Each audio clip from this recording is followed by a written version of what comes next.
Prapaskah ini kita tahu tema kita adalah discovery, menemukan. Dan banyak hal yang dapat kita temukan dari firman Tuhan untuk menyukacitakan dalam hidup kita. Kiranya masa latihan rohani selama masa Prapaskah ini sesuai dengan tema kita menemukan banyak hal dalam berbagai bidang kehidupan. Tiap minggu kita didorong untuk menemukannya. 2 minggu yang lalu untuk bidang pernikahan, keluarga, dan rumah tangga. Kemudian juga minggu kemarin di bidang persahabatan, persekutuan, satu hubungan dengan sesama. Dan hari ini, saudara, hidup tidak luput dari kerja.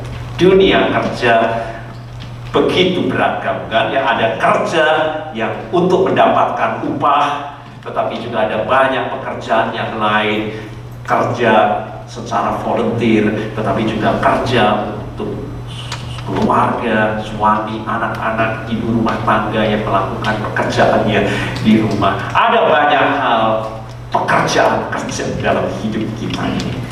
Kerja, saudara, apa yang muncul begitu saudara mendengar kata kerja di hati kita, di pikiran kita?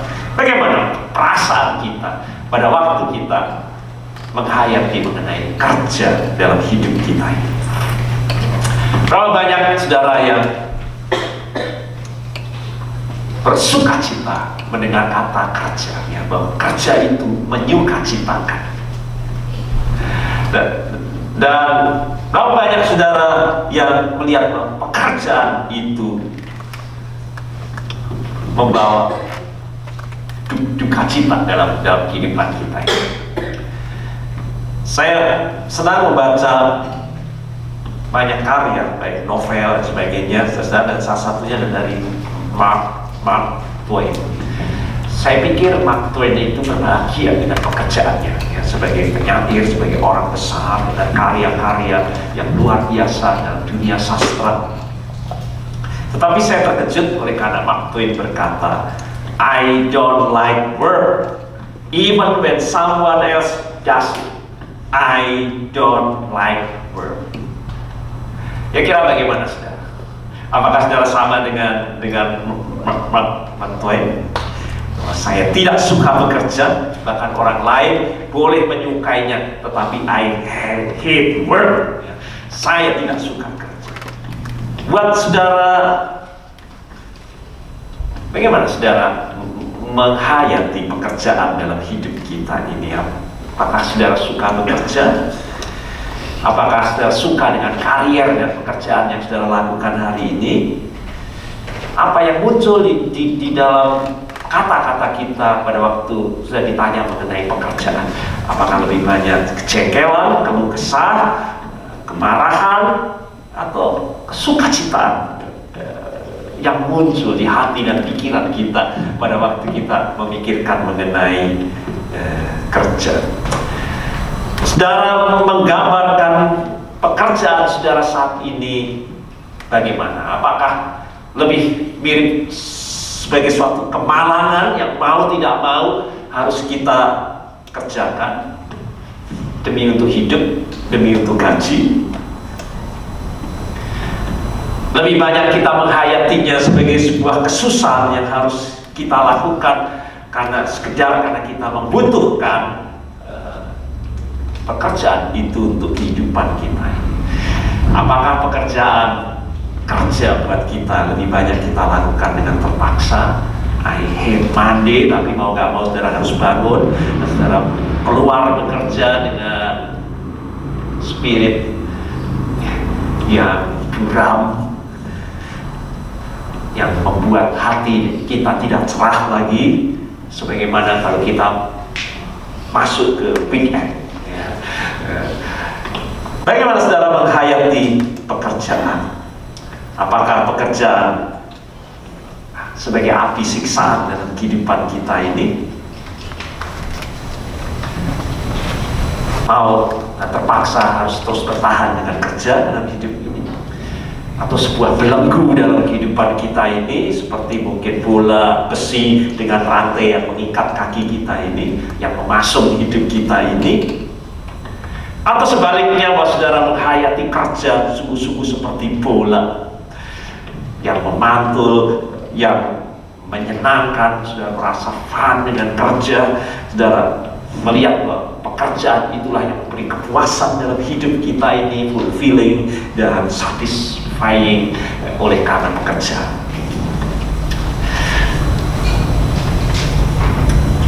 Saudara, mari kita lihat dunia kerja kita ini ya, karena kita tidak bisa luput dari kerja dalam kehidupan ini. Nah, pertanyaan yang terpenting saya rasa buat kita pada waktu kita berangkat kerja di tempat kerja dan melakukan kerja, di mana Allah? Di mana saudara menempatkan Allah dalam pekerjaan saudara? Apakah pada hari Minggu di sini saudara merasa bersekutu dengan Allah, tetapi di dunia kerja, di kantor, di tempat saudara berkata tidak ada Allah di situ, ya. Dan saudara tidak menghayati pekerjaan itu ada hadirat Allah di dalam kehidupan kita ini. Apakah Allah ada kaitannya, relevansi dan sangkut pautnya dengan karier saya ini, dengan pekerjaan saya tiap-tiap hari? Atau saudara merasa bahwa pekerjaan itu seperti kamar rahasia atau satu secret room yang tidak pernah dimasuki Allah, dan saudara juga tidak berpikir bahwa Allah ada di tempat kerja kita. Saudara, kalau saudara melihat bahwa pekerjaan itu tidak menyenangkan buat kita, atau mungkin seperti apa ini? Saudara bawa ransel tetapi diberi batu dan saudara harus membawa batu itu ke sana kemari, dan saudara menghayati bahwa pekerjaan saudara itu tidak terkait dengan arah dan tujuan hidup kekal kita ini. Atau saudara lebih dapat menghayati bahwa pekerjaan itu seperti bagian dari mata rantai berlian yang terhubung satu dengan yang lain, dan pekerjaan itu termasuk dalam tujuan hidup kita ini. Hidup kita ini terangkai dalam kerja yang kita lakukan.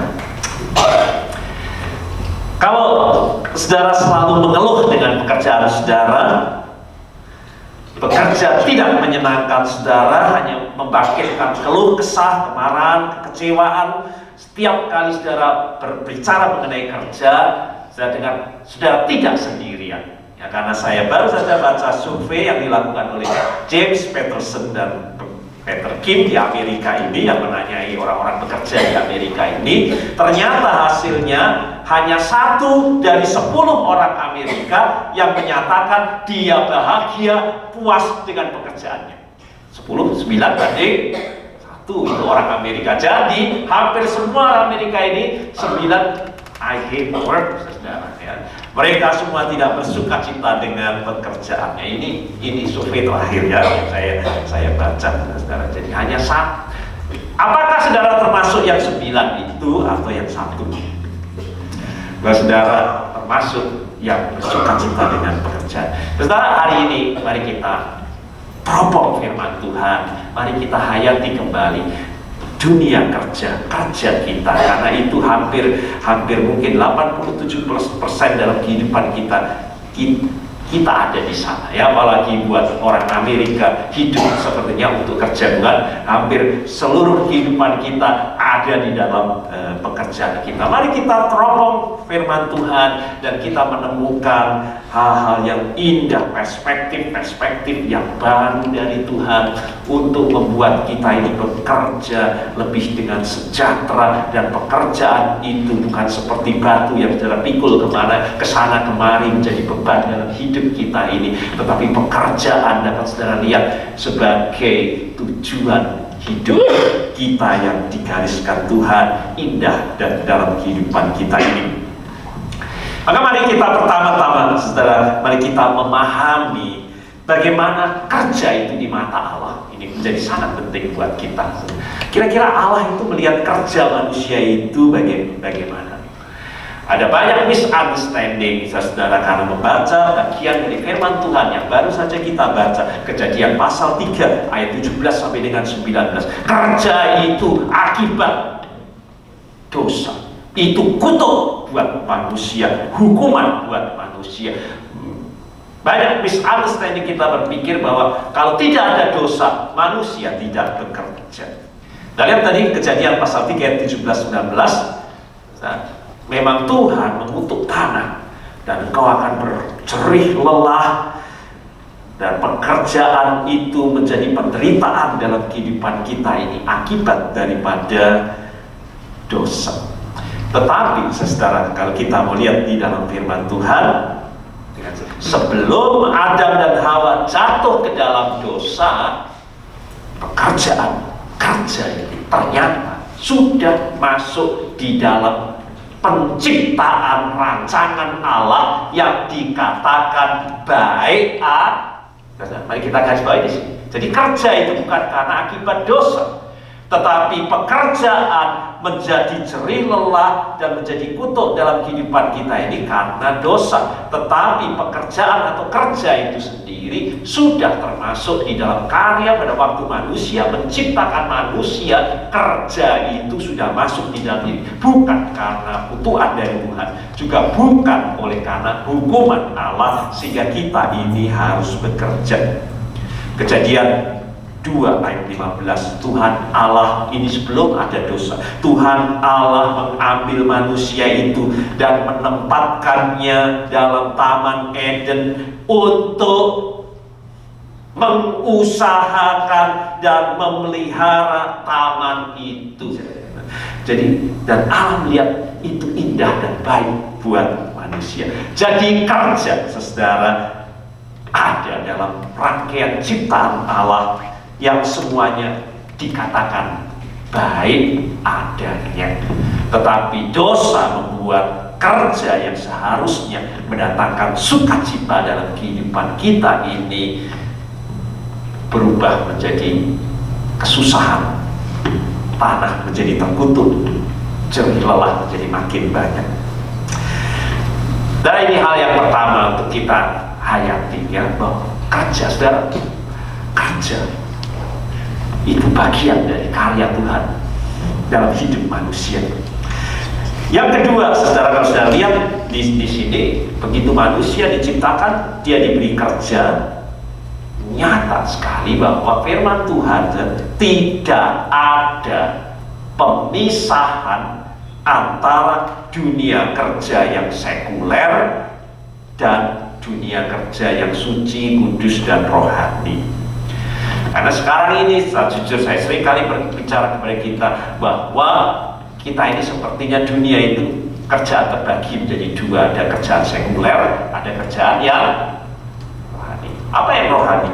Ya, kalau jadi seperti saya ini pendeta, ya itu pekerjaan rohani, itu pekerjaan jadi misionaris. Ya, saya tidak mau lagi kerja sekuler, meninggalkan pekerjaannya, jadi misionaris, jadi pendeta, karena pekerjaan di luar itu sekuler, ya. Tidak ada Allah di sana itu, ya. Saudara, apakah benar bahwa Alkitab firman Tuhan mengajar kepada kita hanya orang yang meninggalkan pekerjaannya sekuler, menjadi misionari, menjadi pendeta, atau kerja di gereja, atau kerja di badan misi? Nah, itulah yang pekerjaan yang kudus dan suci. Yang lain, pekerjaan-pekerjaan yang lain, saudara anggap sebagai pekerjaan yang sekuler, bidang teknologi, bidang pertanian, bidang pemerintahan, bidang bisnis, bidang hukum, ya. Itu pekerjaan sekuler buat kita. Dan ini sebuah misunderstanding kedua yang membuat kita tidak dapat bersukacita dalam menikmati pekerjaan kita. Sejak awal, saudara-saudara, mari kita garis, Allah tidak mendesain ada pekerjaan yang sekuler, ada pekerjaan yang rohani. Apakah karier dan pekerjaan yang kita lakukan Allah ingin lakukan, bahwa semuanya itu adalah untuk membawa kepenuhan buat hidup kita ini, menjadi rahmat dan berkat dalam hidup kita ini. Dan semua pekerjaan harus kita hayati untuk memuliakan Allah dan untuk menunjukkan karakter Allah dalam setiap hal pada waktu kita ini bekerja. Bahwa pekerjaan itu adalah sarana buat kita semua untuk memenuhi panggilan Tuhan dalam hidup kita ini. Dan bahkan pekerjaan kita adalah ibadah kita yang tidak di dinding gereja. Hidup kita sehari-hari, termasuk dunia kerja itu sendiri, adalah ibadah kita. Maka Kolose pasal 3, 23, 24 sangat indah, karena ini menegaskan hal ini. Apapun juga yang kamu perbuat, perbuatlah dengan segenap hatimu. Sebab banyak saudara pekerjaannya separuh hati dan menerima, melakukannya, tetapi segenap hati itu berarti sepenuh hati. Apapun juga yang kamu perbuat, ini berarti bukan hanya di dunia yang kita anggap suci, kudus, tetapi juga di dunia sekuler, seperti untuk Tuhan dan bukan untuk manusia. Di dunia sekuler pun saudara kita ini bekerja untuk Tuhan. Bukan hanya saya bekerja di dunia misi dan gereja untuk Tuhan.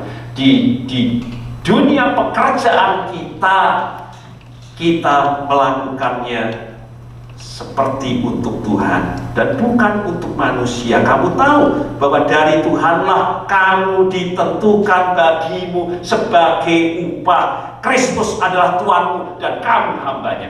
Dimanapun saudara punya bos, saudara punya majikan memang, tetapi pada waktu saudara bekerja, saudara menghayati di tempat kerja itu, Tuhan kita adalah Tuhan yang memberi pekerjaan kita itu, dan kita hambanya. Bukan hanya hamba Tuhan itu untuk orang-orang yang kerja di gereja seperti saya ini, hamba Tuhan. Dimanapun saudara berada, di tempat kerja kita, saudara harus menghayati, saya ini hamba Tuhan itu.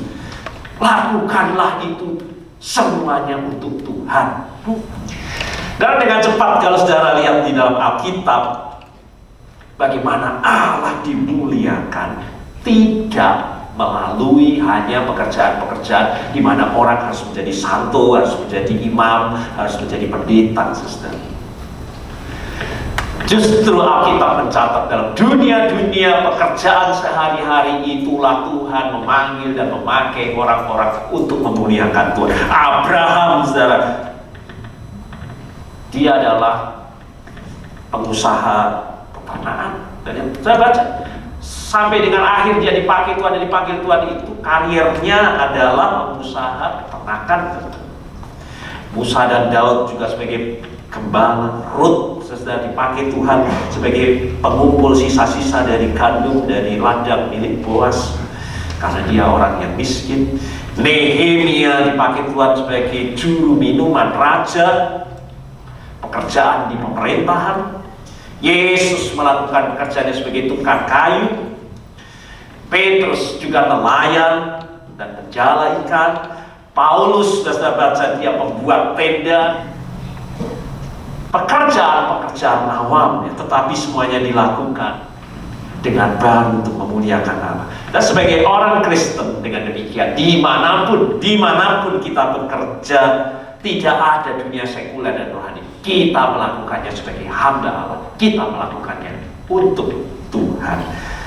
Bukan hanya pendeta atau orang-orang yang bekerja di gereja, baik di kantor maupun di kantor gereja maupun di kantor gedung pencakar langit yang tinggi, bekerja di dalam kantor maupun di luar kantor, kita semua hamba Tuhan. Tuhan adalah Tuhan dan kita hambanya. Kita menghayati dalam setiap gerak pekerjaannya. Kalau saudara ditanya apakah saudara itu bekerja untuk hidup supaya dapat gaji hidup, atau saudara itu hidup memang untuk bekerja, kira-kira yang mana kalau saudara? yang mewakili secara jujur selama ini saudara kerja itu hanya bekerja untuk hidup, atau saudara menghayati bahwa hidup ini memang untuk bekerja? Sejujurnya di mana saudara menempatkan diri? Pada dua hal ini terdapat perbedaan yang serius pandangan dan pemaknaan hidup yang sangat besar terhadap natur atau hakikat daripada kerja dalam hidup kita ini.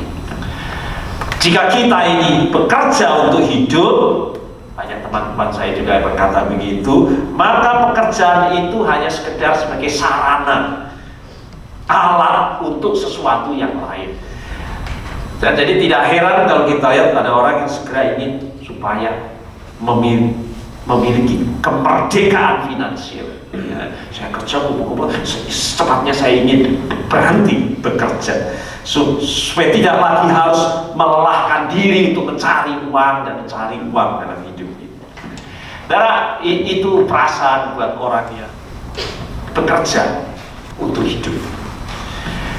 Tetapi kalau kita ini hidup memang untuk bekerja, dan itu sudah dilakukan begitu manusia diciptakan di Taman Eden, memang melekat dalam tujuan hidupnya untuk bekerja buat Adam, mengelola tanah ciptaan itu untuk mendatangkan sejahtera, damai dalam kehidupan manusia. Maka saudara, pekerjaan menjadi sarana di mana kita justru mempersembahkan hidup kita ini untuk kemuliaan. Dan Tuhan menghendaki kita mengasihi Tuhan dan melayani Tuhan, bukan hanya pada waktu saudara duduk di gereja ini.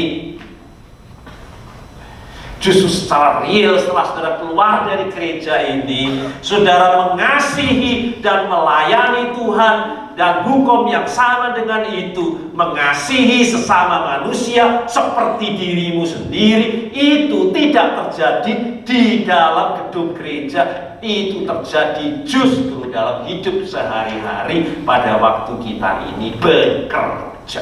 Apakah saudara bekerja, menghayati pekerjaan itu sebagai kasih kita kepada Tuhan, sebagai pelayanan kita untuk memuliakan Tuhan, dan melalui pekerjaan ini untuk menyatakan bahwa kita juga mengasihi sesama kita seperti kita mengasihi diri kita sendiri.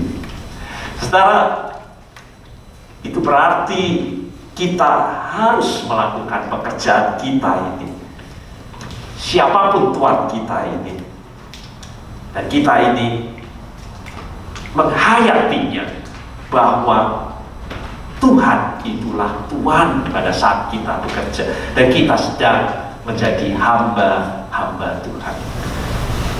Dan kalau sudah melakukannya dengan penghayatan seperti itu, bahwa saudara bekerja tidak di tempat vakum yang tidak ada Allah, sehingga tidak ada lagi isu saudara bahwa di hari Minggu saudara bawa persembahan mengasihi Tuhan, tetapi di tempat kerja saudara memeras, saudara korupsi,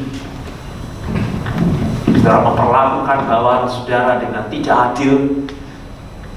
Saudara akan bekerja penuh dengan integritas karena sudah tahu saya di sini hamba Tuhan, hamba Allah. Dan saudara akan menegakkan dengan integritas Allah sebagai contoh dan teladan dalam bekerja buat yang lain. Tetapi sayang, 1000 kali sayang saudara, yang terjadi seringkali tidak demikian. Saya seringkali dihubungi orang, diminta Pak, ada jemaatnya di Indonesia ya, kami butuh kerja. Pertanyaan saya, kenapa kok saya diminta menghubungkan jemaat? Karena mereka ingin orang Kristen pasti bekerja lebih baik, bukan? Ya, kalau enggak begitu. Tapi kenyataannya setelah saya carikan orang, seringkali yang terjadi mengecewakan saudara. Ya. Lebih malas dari yang lain, merasa lebih istimewa. Kami ini juga punya rumah sakit yang terutama pilih orang-orang dari gereja hebat ini. Kita pilih dari orang-orang gereja. Seringkali justru yang terjadi justru sebaliknya. Saya tahu siapapun saudara, ada pekerja yang tidak pernah diinginkan. Baik saudara mau ngaku saudara Kristen maupun tidak, pekerja yang tidak diinginkan itu firman Tuhan bicara yang pertama itu malas, pemalas. Nah, nanti baca di dalam firman Tuhan. Ada banyak orang kelihatannya itu kerja keras tetapi sesungguhnya kreatif menghindari tugas-tugas dan tanggung jawabnya. Malas. Dimanapun saudara, tidak ada pekerja yang dicari saudara kalau dia itu pemalas. Dan yang kedua, Alkitab, jangan nanti baca Amsal ditulis oleh Salomo untuk menggambarkan dunia kerja yang sangat indah, kefasikan. Pikir kalau nanti Pak pendeta yang carikan orang masuk, kami mau cari Pak, ini bidang keuangan yang dipegang. Nah, pikirnya kalau pikir orang Kristen pasti tak korupsi, kan? Tapi seringkali saya malu, saya sudah pilih orang Kristen, tetapi juga kefasikan di dunia kerja. Tidak ada pekerja yang diingini kalau dia ini malas. Yang kedua, dia itu fasik. Harta yang diperoleh dengan kefasikan, dan baca Amsal 10 ayat 2 dari pekerjaannya. Orang fasik membuat laba dengan tidak benar. Dan ternyata dunia kerja saudara isi karena tidak ada Allah di situ. Ada penipuan, ada dusta, ada korupsi, ada ketidakadilan, ada memeras pegawai. Tetapi mungkin dia jadi majelis gereja, jadi pemimpin, dunia bisnisnya memeras orang lain. Dan saudara, ini pemisahan yang sangat tidak benar di dalam firman Tuhan. Di tempat di mana kita bekerja, kita adalah hamba Tuhan dengan integritas dari Tuhan untuk menegakkan karakter Tuhan di dalam setiap pekerjaan kita itu. Sebaliknya kalau sudah baca di dalam kitab Amsal, saudara akan bertemu dengan kualitas yang dicari dari semua pekerja. Itu kebalikannya, orang yang rajin. Sudah baca Amsal 10 ayat 4, tangan orang rajin. Itu gambaran pekerja yang pasti dicari dan diinginkan oleh orang. Yang kedua, tadi sepenuh hati, perhatian. Bekerja dengan sepenuh hati, tidak dengan setengah hati. Kalau kita ini sudah kerjakan itu dengan sepenuh hati, sebaik-baiknya, bukan untuk manusia, untuk Tuhan. Gitu. Ini dikatakan oleh firman Tuhan dengan pengertian. Bekerja kita dengan akal budi. Itu yang dicari oleh setiap pekerja. Dan yang ketiga, kita baca Amsal 22-29. Pernahkah engkau melihat orang yang cakap dalam pekerjaannya? Dunia kerja selalu mencari orang-orang yang terampil, yang cakap bekerja. Saudara, mari kita simpulkan hari ini untuk saudara terus buka kitab suci, rokok, cari banyak penemuan baru untuk membawa kita bekerja dengan lebih sukacita, dengan lebih tahu hakikat daripada kerja, dan kita melakukannya dengan cara yang baru. Dan saya senang sekali dalam Alkitab sudah kita menemukan dua kata yang menjadi tema kita hari ini ya, untuk kita menutup renungan firman Tuhan hari ini. Kata pekerjaan, kerja di dalam bahasa Inggris adalah vocation, kan ya, vocation. Kalau saya lihat vocation itu berasal dari bahasa Latin, yaitu vocatio, ya, vocatio. Apa artinya vocatio? Yang disebut sebagai pekerjaan. Arti harafiahnya panggilan.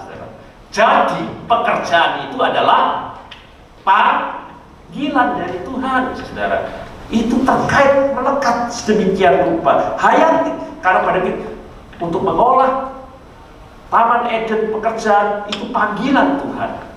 Pekerjaan itu tidak steril dari Allah. Pekerjaan itu harus kita hayati sebagai panggilan Tuhan dalam hidup kita ini.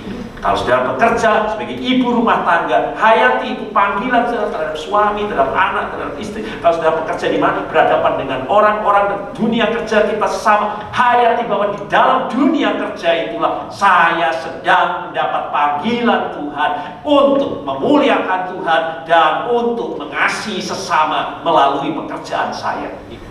Vokasi. Jadi pekerjaan dan panggilan Allah dalam hidup ini satu bukan dunia yang terpisah. Sehingga jangan hanya mencari panggilan Tuhan hanya di gereja, saya dipanggil Tuhan melayani. Hayati pekerjaan saudara juga panggilan Tuhan dalam kehidupan ini. Vokasi, pekerjaan vokasi.